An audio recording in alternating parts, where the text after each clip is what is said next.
Hi, and welcome to Still Singaporean, a podcast brought to you by Singapore Global Network and the students at NUS Overseas Colleges program. I'm Cheryl, and I'm part of the Singapore Global Network based here in New York City. At SGN, we connect Singaporeans and friends of Singapore from all over the world. And this podcast is a way for us to explore what it is to be Singaporean, even when we are far away from home. In this series, you'll hear from inspiring individuals building their careers and lives abroad, how they got here, what they learned, and the little bits of Singapore that they carry along with them. Today's episode is hosted by two of the NUS students currently based here in New York City.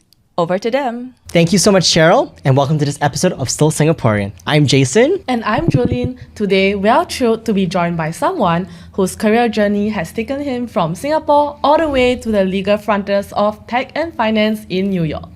Yes, and he's a managing director at BlackRock, where he leads the fintech legal group and has built a remarkable career navigating the intersection of law, AI, and emerging technologies. Please welcome Justin to the podcast. So Justin, could you start by telling us something about yourself for the audience to find out more about you? Sure. Jason, Jolynn, thanks for having me. So I'm a Singaporean. I'm married to a Singaporean. My parents still live in Singapore, as do my wife's. I went to JC in Singapore and then went overseas to study. I returned back to Singapore, but somehow ended up back here in New York City, where I've been for about 25 years. For the last 15 years, I've worked at a firm called BlackRock. I'm a lawyer by training, and I run the fintech legal group at BlackRock. So anything that BlackRock does that has to do with AI, machine learning, financial analytics, blockchain, cloud, if it's digitally driven, my team is involved in helping them to figure that out. Wow, that's really, really cool. And there's so much for you to do. That's the professional side of Justin. Maybe start with the more personal side of Justin that we want to find out more about, like maybe a hobby or something interesting that the audience might not know. Sure. So I like writing. I started a Substack a couple of years ago. I publish an essay every Wednesday. So I published my 100th essay a couple of weeks ago. Congratulations. So I'm pretty happy about that. I've got subscribers in 25 countries, mainly in the US and the UK. But I checked this morning and I have a couple in Brazil and a couple in Nigeria. So that's always interesting. Wow. Any readers from Singapore? A few, yes. Ooh, okay. Very diverse. Very diverse. Yes. So Justin, your decision to pursue internet law back in the 90s, way before it was mainstream, it feels incredibly ahead of time, right? So what gave you the conviction to take that leap? Yeah, so just a little bit of background. So I qualified to practice law in Singapore in 1997. So that was before the internet. So it was before Gmail, it was before Chrome, it was before the iPhone, it was before WhatsApp, it was before TikTok. Before you guys GPT. are looking at me, Way you're looking at me like I'm Asian, right? Which I am. But yeah, that was back in the day. I qualified in 1997 and Google search didn't come out until 1998. And I remember thinking at the time, how is this going to impact the world? How is it going to impact society? I was having lunch with my parents one day, and I was explaining to them, I mean, you guys are too young to know this, but back in the day, you wanted to watch a movie at home, you go and buy a DVD. Oh, right? I know. I had a DVD player. You guys still remember DVDs? Yes. We remember that. And I was trying to explain to my parents, one day we're not going to buy DVDs at the store anymore. We're going to watch them over the internet. And they just looked at me. Question mark. Question mark. I was like, what do you mean? This was about 7 or maybe 8 years before Netflix even started streaming. But what I wanted to do, what I was trying to explain to them, was I wanted to be a part of the legal profession where the law was facilitating or enabling that transformation. So about a year later, now 1999, I got accepted into Harvard to do my master's there. And so I went. And they offered a grand total of exactly one course on internet law. So I took it. Okay. And I did okay in that course. I wrote a paper. And after my professor read that paper, he reached out to me and said, would you like to spend another year here as a research fellow? Wow. And so, that was pretty exciting, right? It's my goal was to, come to the States to get closer to this emerging technology. I now had an offer to do that. But there were a couple of problems. One was that the pay package for the fellowship was about half of what I would have earned in Singapore. And I just gotten married. Yeah. And life in Boston isn't cheap, and we had to think about it. We were going to go from essentially having 2 incomes to trying to survive in the States on half an income. Yes. So I went to my wife and I explained the situation to her, and she was just incredibly supportive. She said to me, this is what you came here to do. If you don't take this opportunity, you may not have another one like it. So because I had her support, I said yes, and I did the fellowship. Wow. And do you ever reflect on what would have happened if you had not taken that leap? And what did that risk teach you about, making bold decisions? Because I feel like there are a lot of Singaporeans out there who are in this position or similar situations and might be thinking about taking that next step. Yeah, I mean, I think when I got some good career advice when I was young. People said when you're still young in your career, don't be afraid to take a little bit of risk. And I think that's why I was willing to sort of pause my career, go and do my master's, and then willing to explore, to take that fellowship and see what happened. And it turned out that was a decision that opened other doors for me. So while I was doing my fellowship, there were 2 partners at a New York law firm. They were invited to guest lecture in Harvard that year. I got to know them better, and they said, well, why don't you come and practice law with us in New York? So that actually opened a door for me to go further. Right. But things weren't always that smooth, notwithstanding that offer. Oh, I see. You see, your journey is always full of pivots from tech law to gas pipelines to even quantum chemistry software. When did it feel like you were drifting from your goals, and actually what kept you going?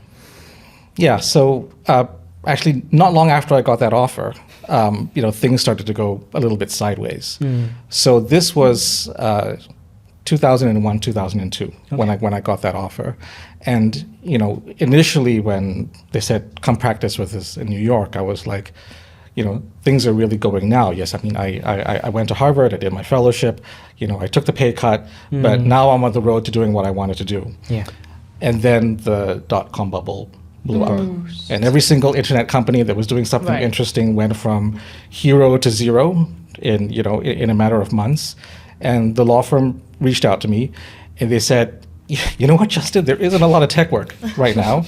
And I said, okay, well, what is there you'd like me to do? Do you still want me to come? And they said, sure, come. We've got a lot of project financing work to do.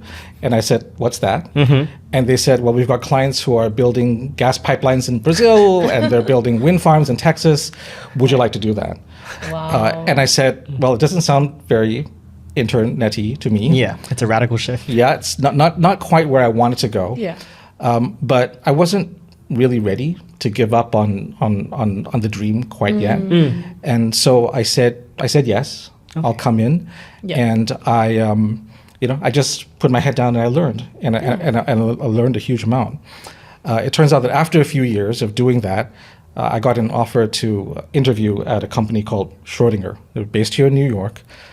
They were a small private company back then, but they had an IPO a few years ago. And what they do is they basically create simulation software to do drug discovery in computers as opposed to in the lab. So really, really smart people. And when they asked me to interview, I had a couple of reservations. The first was, it was moving in the direction of technology, so that was great, but it wasn't internet-based, which is what I really wanted to do. The bigger problem was, when I say really smart people, they were really smart people. Every single person at that company had a PhD in either physics or chemistry. Wow. Even the marketing people, the help desk people, you needed to have a PhD just to understand the product. Fair. Right. So I felt a little insecure. I was like, I'm the only person in the company without a PhD. What am I going to do here? So I thought about that a little bit, but I said, you know what? It's an interesting company. They're trying to do something which is, pretty forward-looking. So why not just do a little bit of research about them? So I dug around a little bit, and I found a couple of interesting things. The first was that the founder of the company, brilliant guy, Columbia University professor named Rich Friesner. Turns out he was actually friends with this guy named Bill Gates. They played bridge together, the card game. The Bill Gates? The Bill Gates. And a few years after I joined, Bill was persuaded to make an investment in the company. But the original investor was another equally brilliant Columbia professor named David Shaw. David Shaw founded a hedge fund. And one of the things that hedge fund was famous for was there was a young analyst who started working out there before he went to go on to found Amazon. His name was Jeff Bezos. Yeah. So with all of those associations, I came back and I thought about it and I said, well, Justin, you don't really understand the product. You have a chance to work with all these people who are way smarter than you are.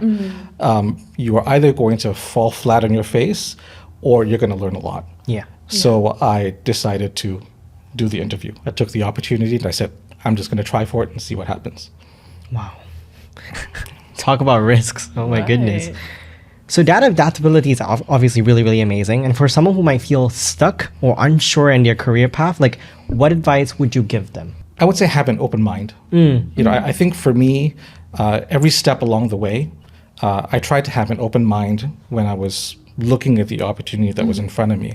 So even when I went to go and interview at Schrodinger, I met with them. We liked each other. They offered me a job. I said yes. I worked there for 2 years. I learned an incredible amount, just how to work with engineers, how to talk to scientists, how to grow a software business. And then after that, it turned out that the main investor in Schrodinger, the hedge fund, they started investing, of all things, in wind farms. And I said, I know a couple of things about that because in my previous job I was doing that. So I had a chance to move from Schrodinger to the fund, and try to put that to work, put that knowledge to work. That was 2007. Oh. And a year later, 2008 came, and the great financial crisis happened. And I spent about 3 years helping them to navigate the financial crisis, and then after that I moved to BlackRock. But coming to your question, Jason, I guess what I would say is none of those things that happened to me were planned.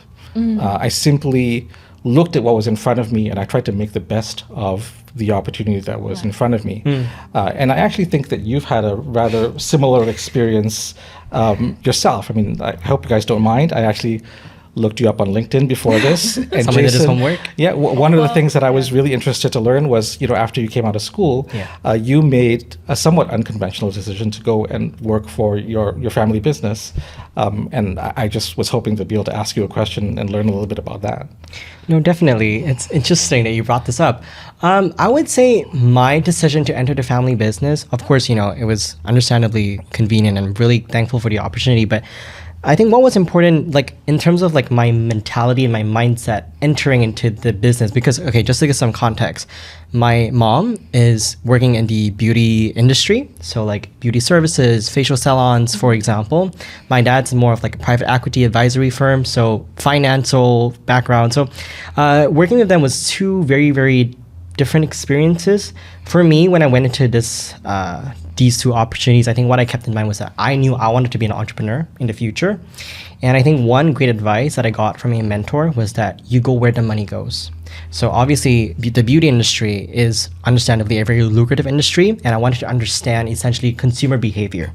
And I studied business at school and everything, and as much as school teaches you a lot of great concepts and theories, as of course Jolynn, she studies marketing as well, it's really through experience that you understand the mindset of your consumers, you understand how business really, really works. So that was my main priority, and I kept an open mind, and going into it, I found like really, really interesting insights like into consumer behavior, into how to plan a firm, so on and so forth.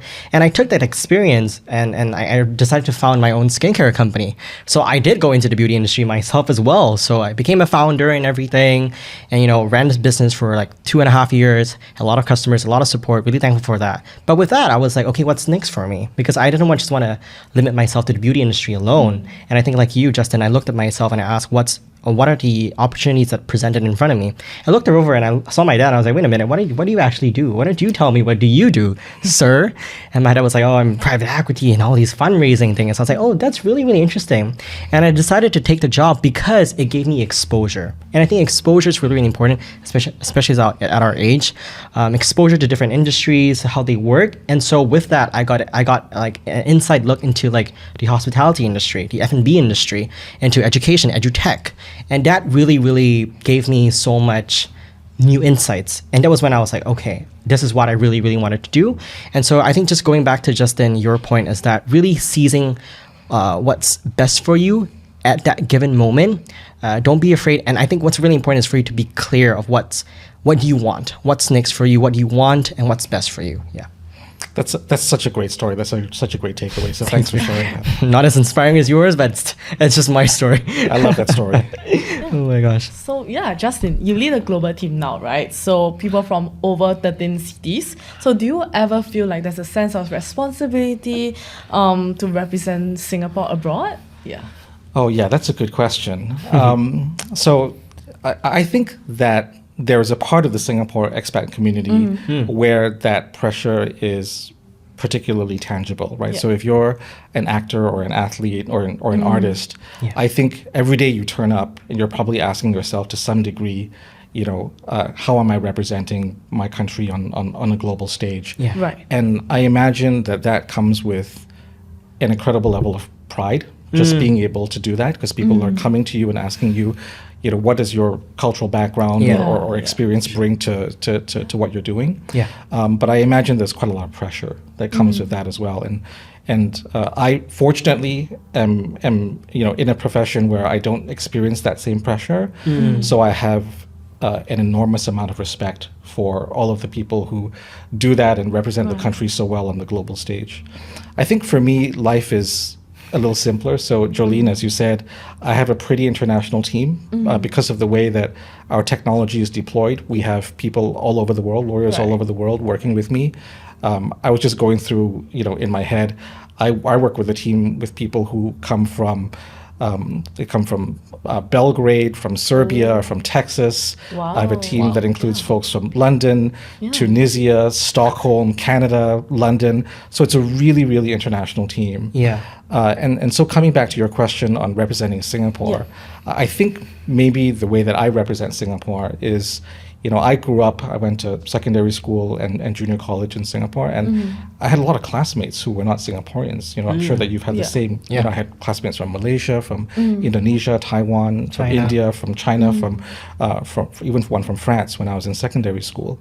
And I think just being comfortable, being with people from lots of different backgrounds, it really put me in a position that when I had an opportunity to lead an international team, it was not something that I was reluctant to do or felt that was unfamiliar to me. And so I guess in that way, there's a parallel, if you will, between my life in Singapore, my upbringing in Singapore, and what I do today. Yeah. So do you think that cultural curiosity you mentioned, like growing up in Singapore, does it give you like a unique edge in working with such a diverse international team? Yeah. Yeah, I think that the experience that I have in Singapore, I would say, is pretty special, right, relative to people from other backgrounds. And I guess I would make two observations about that. The first observation is, well, let me ask you guys a question. You guys went to secondary school in Singapore, right? Yep. Yeah. So I've not kept in touch, but when you went through school, do they still teach you how to sing songs in multiple languages for National Day and things like that? To a certain extent. To a certain extent? To a certain Okay. extent. So yes. when I went to school in the 80s and 90s in Singapore, we would learn how to sing songs in every language. We learned how to sing songs in English, but also in Tamil, in Malay, and in Chinese. And I think that that experience really is unique in the sense that I think Singapore is putting in an incredible amount of effort to help people from different backgrounds to get along and to get together. Yeah. And don't get me wrong, I'm not saying that Singapore has all of the answers and that we have a solution that works universally. That's absolutely not the case. I think, every country has its unique historical circumstances, and it will have its own unique struggles. But I think my background in Singapore gives me a sense of optimism to know that there's a place that I have lived and worked in where people are trying really hard to make that happen, and they're actually making it work, to a greater or to a lesser degree. And I think that optimism is important because, when I, having worked overseas for so long, when I come into a circumstance, whether it's at work or my church or my community, having that optimism of knowing that there are people who are trying to make it work and making it work, I think is really important. The other element, I think, is coming back to your question, Jolynn. I think actually that Singapore has become itself a very international place to work. Yes. When I started out 25 years ago, for certain kinds of experience, as we've talked about, if you wanted that experience, you would have to literally move yourself to the other side of the world to get that experience. But Jolynn, if you don't mind, I'm going to ask you a question because I also read your LinkedIn profile. I think you interned at Unilever. I think you actually interned at the ice cream business unit, which to me is a little bit of a dream job, Same over here. But I would love to hear a little bit about your experience doing that. Yeah, of course. Yeah. So I was part of the marketing team, managing the ice cream unit. So lots of Ben and Jerry's, Magnums, Walls. Yeah, we do have a free 1 scoop of ice cream every day. Fun Every fact. day? Yes, at the office. Wow. Yeah. So not 1 scoop actually, unlimited scoops. Sign me up. Yeah. So I think this is also one of my first real exposure into brand marketing. And there are so many things that come into play in creating this consumer care, I would say. Yeah. So personally for me, I think I learned a lot about like storytelling, like how storytelling, data, product development, they all come into creating this consumer care. And I think I would say I would not expect FMCG marketing to be so strategic. Yeah, there are a lot of like times, where we have to cough out with look at data per se, right? Because it's not just about the brand where we just look at Ben and Jerry's, what does Ben and Jerry's do, how FMCG is so strategic. So we are always constantly thinking about the pricing, positioning, the partnerships with the local teams and the local brands that we have. So for example, working with NTUC, Sheng Siong, so. And the campaigns itself, although it's in Singapore, there are a lot of regional and global impact. Okay. And I think I learned a lot from that. Yeah. Yeah, I love that story so much for two reasons. One, it sounds like you had a great experience working there for, one of the largest multinational companies in the food industry. But secondly, as you tell that story, it's a story that I could hear from anybody who's working with me at BlackRock, saying very similar things, dealing with very similar problems. And I think that really illustrates my point, which is relative to 25 years ago, if you want an international career today, you could have that just staying in Singapore. I think people have to remember that there are students from outside Singapore who come to Singapore to have an international experience. Right. When I started out, we didn't even have an office. BlackRock didn't even have an office in Singapore. Today, we have one in Singapore, in Hong Kong, Japan, Australia. So you can have that experience without having to go all the way to London or New York. And I think that's just one of the incredible things that, distinguishes the Singapore of today from the Singapore that I was growing up in. No, definitely. I feel like over the past few years, with Singapore really becoming a huge financial hub these days, so many companies, family offices, big brands are moving into Singapore, setting up their regional HQ in Singapore and expanding within Southeast Asia from there. So definitely do get a lot of international exposure just from that alone. For example, I know in the US over here, we do stand-ups and everything. And when I mention these concepts to friends in Singapore, they're like, oh yeah, we do stand-up too. And I'm like, oh wow, I didn't expect that, but it's really great to see. Anyways, let's move on. And Justin, I know you mentioned earlier about AI being one of the biggest uncertainties ahead. And how do you personally approach navigating that change with, GBT and everything, not just as a leader, but as a common folk, I would say? Yeah, so I have to deal a lot with AI in many different ways. One is it's part of my job, but it's also something I think about a lot for my kids. They're entering the workforce. And AI is just one of those things which I think everybody is talking about. I've given some thought to this, and the way that I think about AI today for young people in particular is I think that there's two specific challenges, two elephants in the room, if you will, that have to be dealt with. I think at an individual level, from my own perspective as a professional, I have never felt as unsure about what work is going to look like in 5 years than in this moment today, because of the disruptive potential of AI. I think if you're a knowledge worker, the technology that is available to you is going to revolutionize how you do your work. And whether you're based in Singapore or you're overseas, I think if you're starting out today, you really have to invest the effort to understand what that potential impact is going to be. And I think you need to factor that into your decision making. I think that's pretty obvious, to a lot of people. I think the other thing that I think about a lot is the impact of AI on society. That's the second elephant in the room. And maybe the best way I can illustrate that is by asking you guys a couple of questions, if you don't mind. Yeah, of course. So do either of you use ChatGPT? On a regular daily basis, maybe. Okay, got it. And what's your experience with it? I mean, for me, I'm a very I depend on ChatGPT a lot. I'll be very honest over here. Jolynn actually inspired me because this is a fun story. So we were trying to cook like some recipes from Singapore and we were too lazy to like Google and then go through all the various, so we just put in the GPT, tell me how to cook char siu, for example. And like, I only have this. And it gives you like all the answers and all the solutions. I think what we really enjoy about it is the fact that it's presented so conveniently to us. That's why. Right. How about you, Jolynn? Yeah, I think personally I use it in like two ways of my life. So firstly, like work. So I feel that it does help me to like, it's like my co-pilot, right?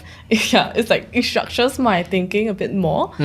So like be it maybe I want to draft something out and then I could, mentally spar with GPT. Or what do you think of this draft? And then, it allows me to brainstorm a little bit more. So that's like one way, that's on one work. But I think another one, like in personal life, I feel that it helps me to break down like big decisions. So sometimes I would like ChatGPT is my friend, right? And then, for example, I don't have someone readily available. Like, for example, my friend's not available. I have no one to like mentally spar with, and I want to, ask GPT or tell me like, what do you think of like this? Like, I'll prompt GPT, and then from then on I have like a conversation with GPT. I think that allows me to structure my thinking a little bit more. So that's how I use GPT. I mean, it's a remarkable technology, right? I mean, it's interactive, it's knowledgeable, it's intuitive in terms of how to use it. But let me ask you guys a different question. Do you have mentors, people that you go to for advice about your career or about things in life? I do have a mentor. So I'd love to ask you, what is it that you value about your mentoring relationship? I guess like for me, it's super like nurturing. It's the fact that this individual whom I know and I respect a lot is really busy, but yet he makes the effort to care and to look out for you.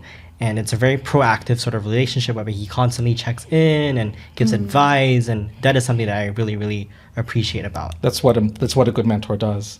Jolynn, how about you? I think for me, would be the trust that the mentor gave me, like, the trust that we built upon. The emotional trust, I would say. Like, I feel safe when I'm with my mentor because, she's willing, or he or she is willing to share with me, like, all her knowledge, like, failures that she has passed, like, in her career. And that allows me to also, like, share openly as well. I think it's like a counselor kind of thing, but, in a mentor way. So that's been my experience as well. And when I talk to people about this second aspect of AI, that conversation that we just had, I think perfectly illustrates the concern that I sometimes stay up thinking about. Because if you think back to your responses about GPT, GPT was about value extraction. You get something from it. Right? But your mentoring relationships are really about you being valued by your mentors. In that relationship, somebody cares about you. And I think this is the main difference between GPT as sort of like an all-knowing oracle of wisdom and a mentoring relationship, which is GPT is infinitely knowledgeable. It knows more than any human mentor ever could. But at the end of the day, even though it can simulate human emotion, it is still a machine. Your mentor is the person who is going to stay up late at night, the night before your interview, and worry about whether you're going to do well or not. If you come back the next day because you didn't do well, They will share your pain with you. They'll share your sadness with you. They will actually come to you and say, I think you can do better than that. They're going to ask you to pitch your moral standards and your ethical standards a little bit higher. And if you fall short of your own standards and you feel bad about that, they're going to be there to sympathize and to pick you up and to encourage you to keep going. So this human aspect of relationships that we have is actually really, really important. Not just because we derive something from it, but because it makes us feel valued as people. Yes. And so what I wonder about the future is, as we go down this pathway and we have this substitution effect between human-to-human interactions that make us feel valued, and we have an increasing number of synthetic interactions, the question for me is, as a society, as individuals, will we still feel as valued? Right. Will we have that same reassurance, that safety, that trust, and that confidence? And I think for me, that's the challenge that I really spend time thinking about. We know that technology has an impact on society. That's why I brought my entire career to the US to really study and to be a part of that. The law has a lot to say about that. And we know from our experience with social media over the last 15 to 20 years that some of those impacts can be negative when we shift from human interaction to machine-driven interaction. Yes. So if we know that that's true for social media, then why do we think that it's not going to be true for AI? And so that's something I think a lot about, but it's SG60. So I actually wanted to highlight something, as well as I've processed that, which is I actually think that Singaporeans are in quite a unique position in terms of this. It's a global problem at the end of the day, right? This challenge of AI for society. And I think they're uniquely positioned in the following way, which is, as you have both illustrated, Singaporeans are very ready to adopt new technology. Yes. We have a great education system, relatively affluent. We have access to the technology, and we're not afraid of it. But at the same time, it is still a country where community has an incredible anchoring force. Right? The nuclear family is still very important in Singapore. Yes. We're still a community-driven society. You meet with your parents and your grandparents on weekends. It's a country that's small and everybody knows everybody. And so you grow up having this unique set of characteristics of being educated, embracing technology, but also embracing community. Yes. And I think what that means is that you're uniquely positioned to really answer the question, what do we do with a technology that has the potential to displace traditional means of human flourishing? And how can we retain that human-centeredness as we adopt and use that technology? So I think, if you're Singaporean and you're working in Singapore or you're working overseas and you're asked the question, how can we use AI in our business? How can we use it in our community?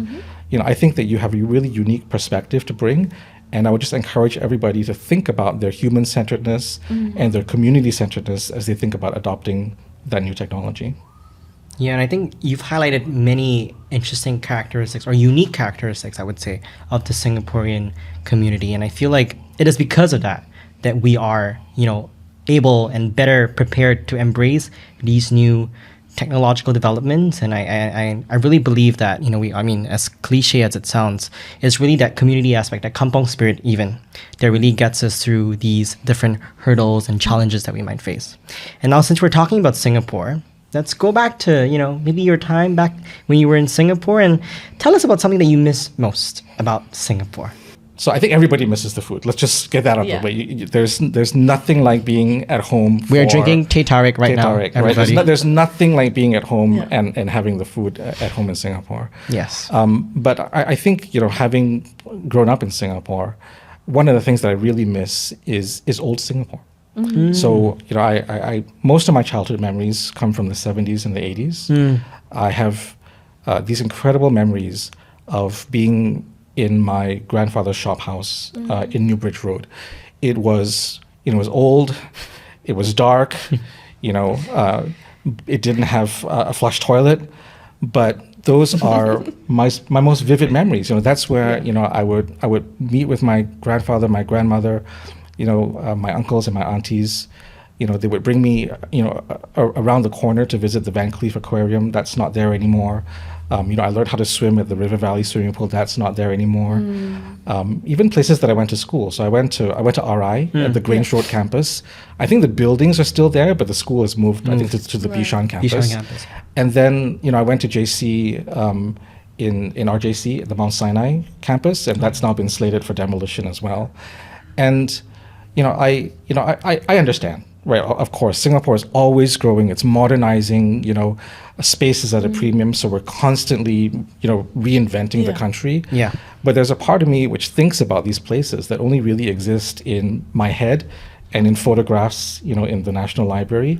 And I miss it. And I miss it for a couple of reasons. One, it's my childhood. But secondly, I think it's important, as I've grown older, to have tangible representations of the things of the past, because they remind you of not just where you've come from, but also how far you've grown. Yeah.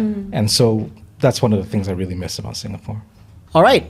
And now it's time to wrap up on a lighter note, and it's our quick fire round, Okay. Justin. All So right. just say whatever comes to your mind, okay? All right, I'm ready. Keep it coming. First of all, most used Singlish phrase. Most used Singlish phrase. I actually have two. Oh. I like siao on, Oh. and I like siao on and blur like sotong. Blur like soto. Okay. Yeah, and it's actually because I'm both at the same time. So let's be honest over here. Okay, and then what's your favorite hawker dish? Favorite hawker dish. Okay, you guys are Singaporeans, right? Yes. So you know that's a trick question. Okay. I would actually need 5 in order to, right? But if I'm to pick forced one. to answer, char kway teow Ooh. with chili, Okay. with siham, Oh, wow. Okay. 2 limes. 2 lines. 2 limes. I like the lime. It makes all the difference. Damn. Okay, and where to get the best version of char kway teow in New York City? For me, Is it your wife's cooking? It's Urban Hawker? Where? okay, so I would say best char kway teow is probably at Taste Good in Elmhurst. It's right opposite the park. Taste Good, I've heard this. Taste Good is really, really good. But the other haven't really tried. special thing about Taste Good is I think it's the only place in New York that you can get Singapore Hokkien mee. Yes. And that is what I order every time I go And there. sambal sotong. And sambal sotong. Yeah, it's a great restaurant. It's in Queens, am I right? It's in Queens. Yep, in Elmhurst. Okay, next question. Your favorite Singapore mall? Oh boy. Okay, so I would probably say Holland Village. I've got a lot of great memories of Holland Village. Yeah. Like old Holland Village or current Holland Village? Every memory I have is old, so it's got to be Old Holland Village. Okay. Next question. A National Day song that you will always remember. Oh, National Day. Okay, so can I know it's quick fire, but can I tell a little bit of a story? Sure, please. Go ahead. So National Day songs, I went to like a couple of NDPs when I was younger, and like I knew every single song, I knew all of the words because it's on TV, they teach you in school. Yeah.